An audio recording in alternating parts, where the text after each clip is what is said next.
Isang lalaki ang patay sa sunog matapos hindi raw siya nagising para makalabas ng bahay dahil sa sobrang kalasingan. 200 pamilya naman ang nasunugan din sa isang residential compound. Nakatutok si Victoria Tulad.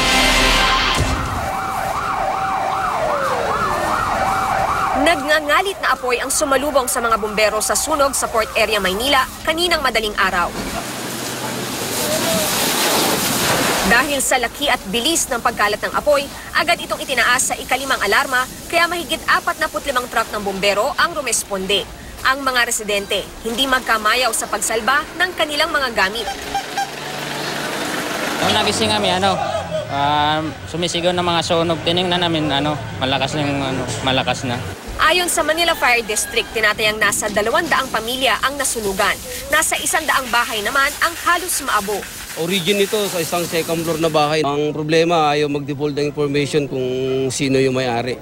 6:36 na umaga, nagdeklara ng fire out. Ayon sa mga residente, bagaman wala nang natira sa kanilang mga bahay, mas gugustuhin nila na itayo na lang muli ang mga ito kaysa lumikas. Nandirito raw kasi ang kanilang kabuhayan. Sa Barangay Holy Spirit, Quezon City, 8 bahay naman ang nilamon ng apoy kagabi. Masigit po hindi kami makapasok ka, malalayo po ng sunog, nandun po sa gitna. Tapos umikot po kami. Sa kasamaang palad, nasawi ang 22 anyos na si JP Nilyusgin. Natutulog daw ang biktima nang mangyari ang sunog. Lasing daw ito kaya posibleng hindi agad nagising kahit may apoy na. Inaalam pa ang sanhi ng sunog.